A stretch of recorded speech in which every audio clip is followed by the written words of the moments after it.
A dying canine German shepherd puppy was surrounded by vultures until a soldier stepped in. He was barely breathing. A canine German shepherd puppy, no more than a few weeks old, lay trembling in the dust, ribs showing, eyes glassy, too weak to move. Around him, a circle of vultures edged closer, hungry, ruthless, and patient. Most people would have looked away, but one man didn't. A U.S. military soldier on leave, driving to the scorching Texas backroads, saw something in that pup's eyes that stopped him cold. What he did next changed not only the puppy's fate, but his own. This is a story of how a forgotten canine, left for dead, found a new purpose and a bond with a soldier that would defy all odds. What happened between them will make you question everything you know about loyalty, second chances, and what it means to fight for life when no one else will. Before we begin, make sure to subscribe to the channel, like this video, and turn on notifications. It helps us bring you more emotional and inspiring stories like this one, stories that deserve to be heard. Are you ready? Let's begin. Sergeant Matthew Kane hadn't planned to stop that day. He was on his way back to base after visiting his grandmother in rural Texas. The desert road stretched endlessly in front of him, cracked asphalt, searing sunlight, and not a soul in sight. His AC barely worked, and the only thing louder than the hum of his battered Jeep was the silence outside. That kind of silence wasn't peaceful. It was dead. Matthew had seen war. He'd watched entire towns vanish in smoke overseas. But there was something unsettling about the stillness in front of him now. Something unnatural. Then he saw it. At first, it looked like a pile of cloth in the distance. Maybe trash blown off a passing truck. But something made him slow down. His military instincts kicked in. Awareness sharp, eyes scanning. As he rolled closer, his stomach dropped. It wasn't trash. It was alive. A small, motionless puppy, its fur caked in mud, ribs protruding like sharp bones, lay twisted on the side of the road. Surrounding him were vultures, 5 or 6, circling with that sickening, patient rhythm only scavengers knew. Waiting. Matthew slammed on the brakes. He jumped out of the Jeep, boots hitting the hot ground. "Hey!" he shouted, grabbing a crowbar from the back. The vultures didn't budge. Not at first. One even spread its wings wider, as if daring him to come closer. He charged at them. They scattered, their wings flapping in frustration, but they didn't go far. They knew what he didn't yet, that the pup probably didn't have long. Matthew knelt beside the animal. It was a German shepherd, unmistakably, but younger than he expected, maybe 2 months old at most. His fur was patchy, his breathing faint. His eyes opened just a sliver, enough to reveal a glassy brown gaze, barely clinging to life. The soldier's heart clenched. "Hey, buddy," he said softly, his voice cracking in the dry wind. "What happened to you?" There was no tag, no collar, just a single tattoo mark on the inner thigh. One Matthew recognized immediately. A military K9 breeder's code. Someone had bred this pup for service, for combat detection or protection. But he hadn't made the cut. Maybe he'd been sick or weak. Or maybe someone had dumped him like trash the moment he showed signs of struggling. Matthew had seen it before. Pups that didn't meet strict standards were sometimes let go. It was rare, but it happened, especially in underfunded or corrupt programs. But left out here to die in the sun? Not on his watch. Matthew took off his shirt and carefully wrapped the trembling body. He could feel the faintest heartbeat against his chest. There wasn't much time. He ran back to the Jeep and laid the pup across the passenger seat, turning the AC vent toward him, even though it was barely blowing. Dust swirled around him as he sped off, tires screeching against gravel. He didn't even know where the nearest vet was, but he wasn't going to stop driving until he found one. "Stay with me, buddy," Matthew whispered, gripping the wheel. "You hear me? You're not going out like this." The puppy didn't respond. His eyes fluttered shut, his body limp. But Matthew didn't give up. Not yet. 20 minutes later, he screeched into a small-town veterinary clinic, slamming on a horn until someone ran outside. A young woman in scrubs rushed out, eyes wide, when she saw the bundle in his arms. "What happened to him?" "I don't know," Matthew breathed, "but he's not dying today." As the door swung open and the dog was rushed inside, Matthew stood frozen on the pavement, shirtless, drenched in sweat, hands shaking. He'd seen dying soldiers. He'd carried them, buried them. But this was different because, in the middle of nowhere, when no one else cared, a half-dead puppy had looked at him. Something inside Matthew had cracked open. And he didn't know it yet, but saving this pup might just be what ended up saving him. The clinic smelled like antiseptic and urgency. Sergeant Matthew Kane paced back and forth in the small waiting room, shirt still off, dirt still clinging to his jeans. His hands were fists at his sides, jaw clenched so tightly it hurt. Through the double doors, voices murmured, a mix of medical jargon and commands. He didn't know why this mattered so much. He didn't even know the dog. But something in that pup's eyes, that glassy, half-dead look surrounded by vultures, triggered something deep, something he couldn't shake. The same look he'd seen in the mirror after deployment. The door creaked open. The young vet, Dr. Harperlang, walked out. Her eyes were tired but kind. She wiped her forehead with her sleeve and offered a cautious smile. "He's not out of the woods," she said, "but he's breathing on his own." Matthew exhaled like he hadn't in hours. "He was severely dehydrated," she continued, "disturbed, underweight, and covered in old bruises. Honestly, it's a miracle he was still alive when you found him." Matthew nodded slowly. "He's a K9. Harper raised an eyebrow. "Military bred for it," he said, and explained the tattoo code. "But he didn't make it, I guess. So, someone dumped him." Harper's face hardened. "That's unforgivable." Matthew looked down. "I've seen worse. Doesn't make it right, though." She tilted her head. "Are you his handler?" "No," he said. "We just cross paths." Silence. "Can I see him?" Harper hesitated, then nodded. "He's sedated, but yeah, come on." She led him through the hallway, past rows of kennels and exam rooms, until they reached a small recovery suite. Inside, under a heating lamp and blankets, lay the pup, and Four was taped gently to his leg, and a soft beeping monitor kept rhythm with his slow but steady pulse. Matthew stepped closer, kneeling. The dog looked fragile. Too small for his breed, ears too big for his head, fur patchy and dull, but he was breathing. His chest rose and fell in tiny movements. "He doesn't have a name," Harper said softly from the doorway. "Do you want to give him one?" Matthew blinked. He hadn't thought about that. A name meant something permanent. A name meant claiming him, caring for him. He didn't even know if he'd be allowed to keep him. He was active duty, on a tight schedule, living between deployments. But still, the question hung in the air. He thought of the way the pup had held on even when death circled him. "Valor," he whispered. "His name's Valor." Harper smiled. "Fits him." For the next 2 hours, Matthew sat beside the table, barely moving. He watched the pup's breathing, counted each rise and fall. His phone buzzed. Texts from his base from friends, but he ignored them all. He was somewhere else now, mentally far from duty and deadlines. At one point, Valor stirred. His eyelids fluttered, his paw twitched. Then, as if pulled by instinct, his little body turned slightly toward Matthew, barely, but enough. Matthew reached out and gently touched the pup's head. "I got you," he whispered. "You're not alone." Harper peeked in later and paused at the doorway. She saw the way the soldier sat silently, protectively, eyes never leaving the fragile body beside him. And something told her this was more than just a rescue. This was redemption. Later that evening, as the sun dipped behind the horizon, Matthew made a call to his commanding officer. "I need to extend my leave." "You okay, Kane?"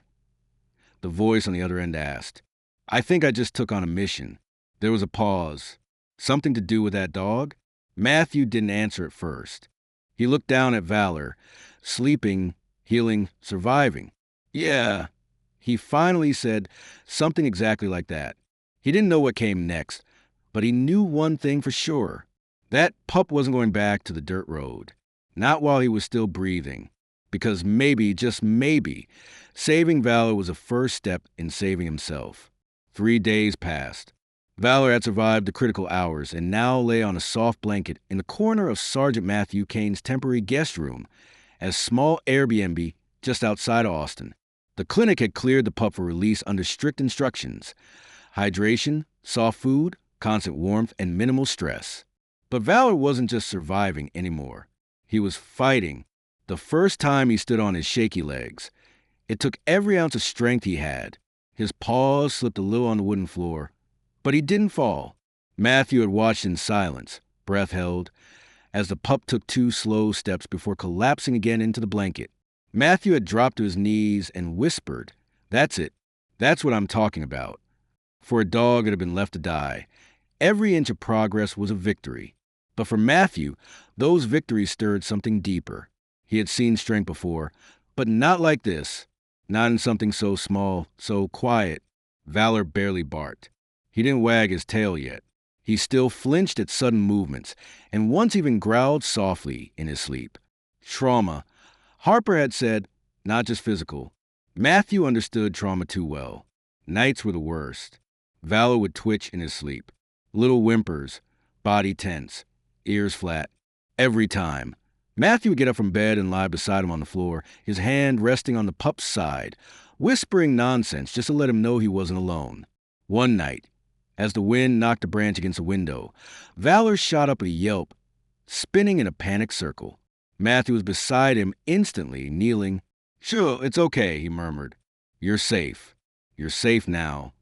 The pup trembled in his arms, and Matthew felt it. That sting in his chest, that weight. It wasn't just the dog who was healing. He was too. For years, Matthew had buried the memories. The explosions, the blood, the funerals of friends who didn't come back. He wore medals he didn't talk about. Slept 4 hours a night if he was lucky. Told people he was fine. But something about this fragile creature cracked through that armor. He didn't have to be fine anymore. On the 5th day, Harper stopped by to check on Valor. She brought more supplies, vitamins, bandages, special food. As she walked in, she froze at the sight. Matthew, kneeling on the floor, was gently rubbing Valor's belly. The pup was stretched out, tail finally wagging just a little, eyes half closed in comfort. "Well," Harper said with a soft laugh, "looks like someone's found his person." Matthew looked up and smiled for the first time in days. "A real one." "He follows me around now," he said. "I take a step, and he's right there. Can't even pee alone." Harper knelt next to him. "That's trust. You earned that." Matthew's face grew serious. He's still scared, though. There's something in him, like he's waiting for it all to disappear. "Dogs don't forget trauma," she said gently, "but they remember love more." Valor reached his paw toward Harper, sniffing her hand with cautious curiosity. Then, to their surprise, he licked her fingers once and settled back beside Matthew. "See," she whispered, "he's starting to believe in safety." Later that evening, Matthew took Valor outside. The Texas sunset painted the sky in deep oranges and purples. For the first time, the pup wandered a bit, sniffing the grass, lifting his head at distant sounds. A bird, a car, a plane overhead. When Matthew called his name, Valor turned, ears perked, and ran to him, wobbly, clumsy, but fast. Matthew laughed. A real, deep laugh he hadn't heard come from his own throat in years. "You're getting stronger," he said, crouching down. "You're a fighter." Valor pawed at his boot and whined softly. Then, unexpectedly, he pressed his head against Matthew's chest. A small, warm gesture of something more than comfort, of connection. Matthew swallowed hard because, for the first time in a long time, someone needed him. Not because of his rank, not because of duty, but simply because he cared. That night, as they both fell asleep on the floor, soldier and pup, a storm rolled in, and neither of them flinched. The next morning didn't bring light. Thick gray clouds hung low over the Texas sky, the kind that promised more than just rain, the kind that hinted at something deeper. A shift, a test. Matthew Kane woke early, instinct still honed from years in combat. His body knew how to sense a storm before it broke. He opened the curtains and watched the wind whip across the yard, dust spiraling into the air like warning signals. Valor was already awake, sitting at the foot of the bed. He no longer trembled in the mornings, but his ears twitched with every gust outside. His instincts were sharp, just like Matthew's. It was like they both knew something was coming. By noon, the wind had turned violent. Rain came down in sheets, hammering the roof of the Airbnb like gunfire. The local news crackled through the old radio on the kitchen counter. Flash flood warnings across Travis County. Residents advised to stay off rural roads.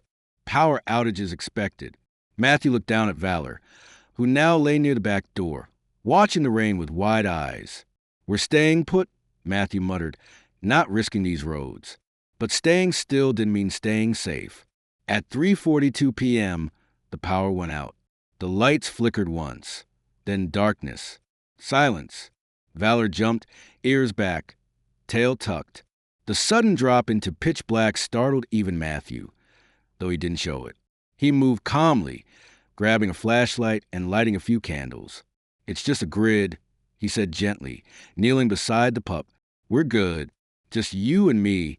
All right." But it wasn't just the power. Minutes later, the wind picked up hard, slamming something heavy against the side of the house. A trash bin, maybe, or worse. Then came the noise, a creaking groan, with bending, a snap. Outside, a large oak tree in the yard leaned dangerously, roots exposed by the saturated ground, and it was falling toward the house. Matthew had seconds. He grabbed Valor in his arms and ran to the hallway just as the tree crashed into the back wall, shattering the glass door and sending rain and debris flying. The sound was deafening. Dust filled the air. Water poured in. Valor whimpered, claws gripping Matthew's shoulder as the soldier shielded him with his body, heart pounding. Then silence. The tree had split part of the house in two, crushing the kitchen and back living room, but they were safe in the hallway, barely. Matthew coughed, brushing plastered dust off his face, cradling the pup close. "Okay," he breathed, heart racing. "Okay, we're all right." He stood slowly, Valor still in his arms, surveying the damage. The back half of the house was gone. Glass, wood, rain, mud. Through it all, Valor never took his eyes off Matthew.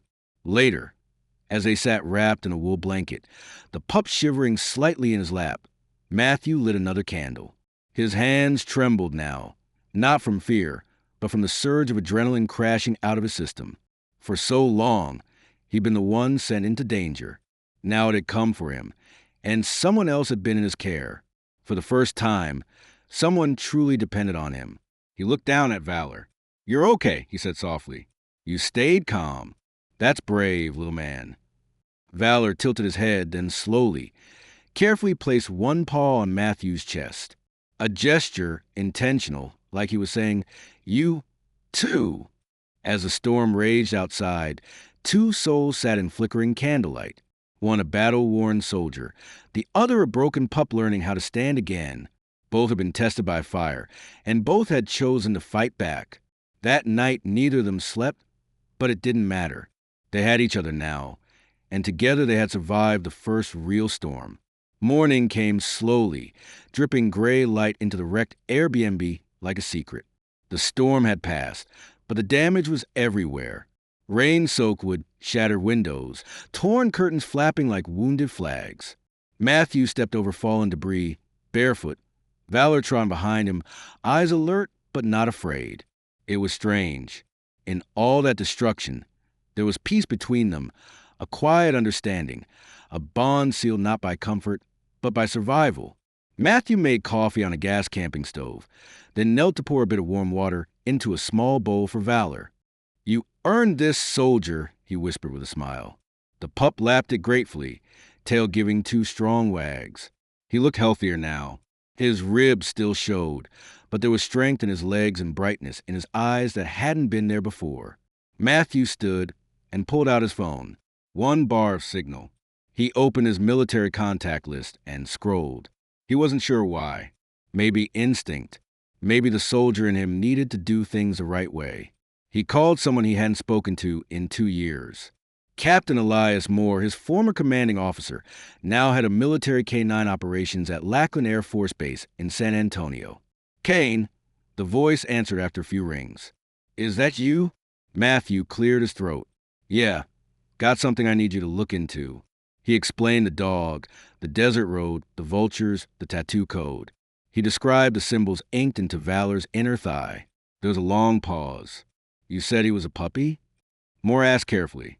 Yeah, maybe 3 months now. Why? Another pause. Kane, Moore said, his voice dropping. I need you to send me a photo of the tattoo. Matthew frowned but did it. He crouched beside Valor, snapped a clear image of the faded tattoo mark, and hit send.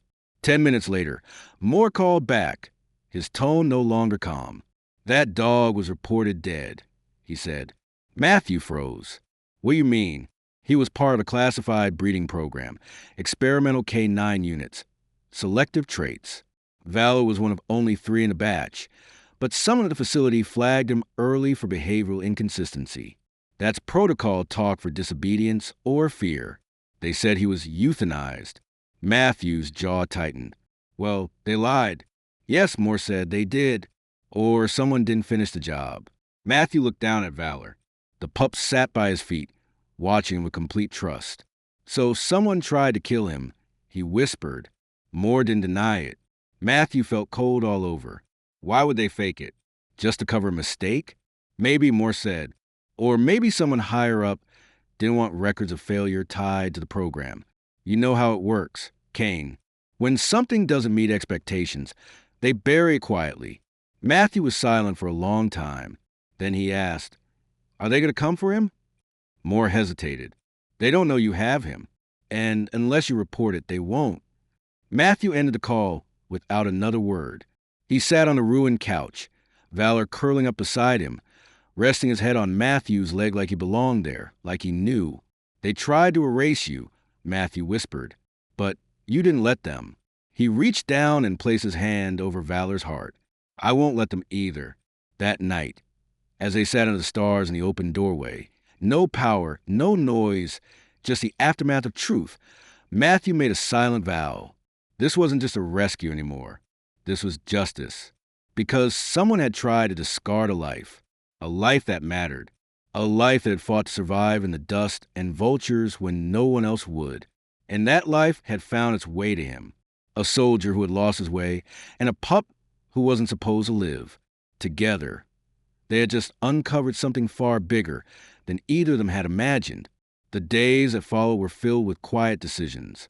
Matthew Kane didn't go back to base. He didn't tell his commanding officers about Valor. He didn't even report the damage to the Airbnb. He paid for it out of pocket and told the owner it was just a storm, because the truth was something darker. And for the first time in years, Matthew had found something he wasn't willing to lose.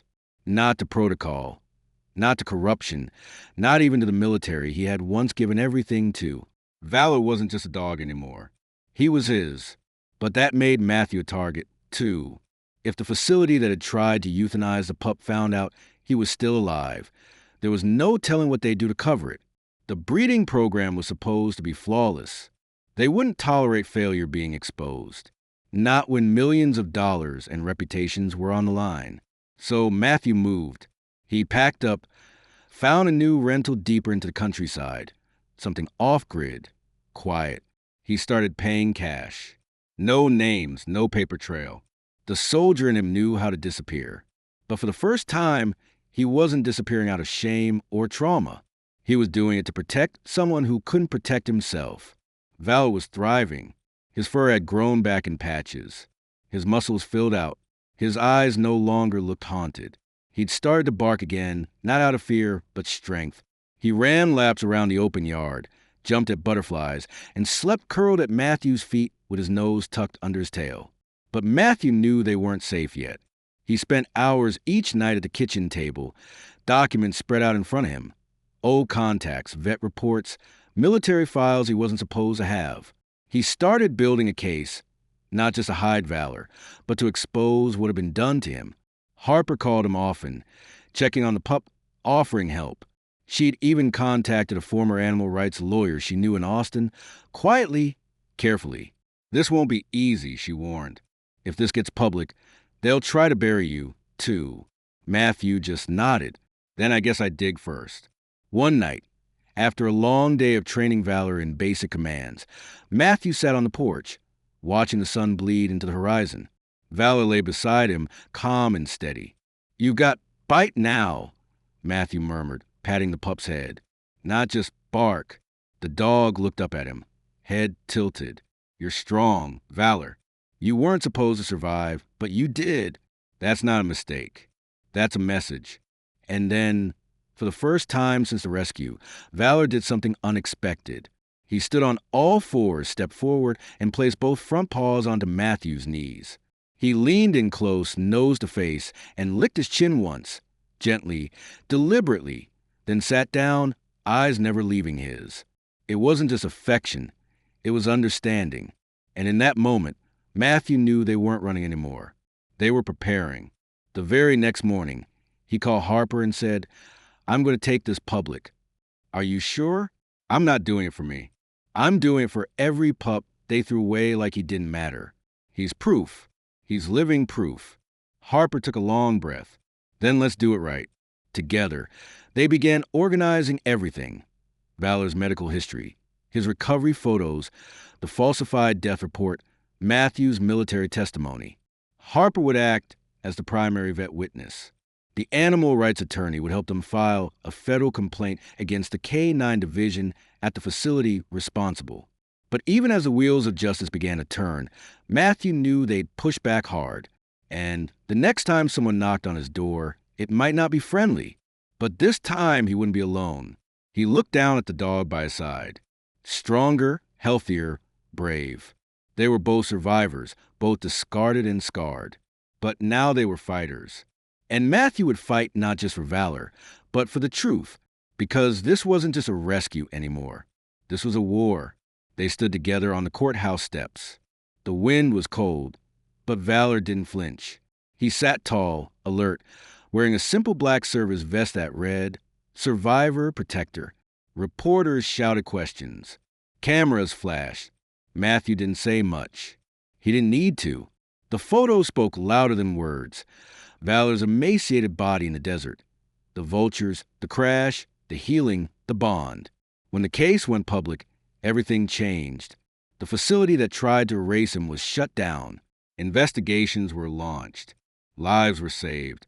But that wasn't why Matthew did it.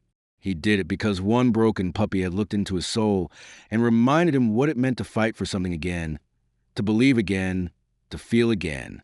Months later, they moved into a small ranch just outside San Antonio. Quiet, open, safe. Valor still slept curled against Matthew's side every night. And every morning, as the sun rose, they ran together. Soldier and dog. Two survivors who refused to be forgotten. Because when the world left them for dead, one man showed up and gave him a name, Valor.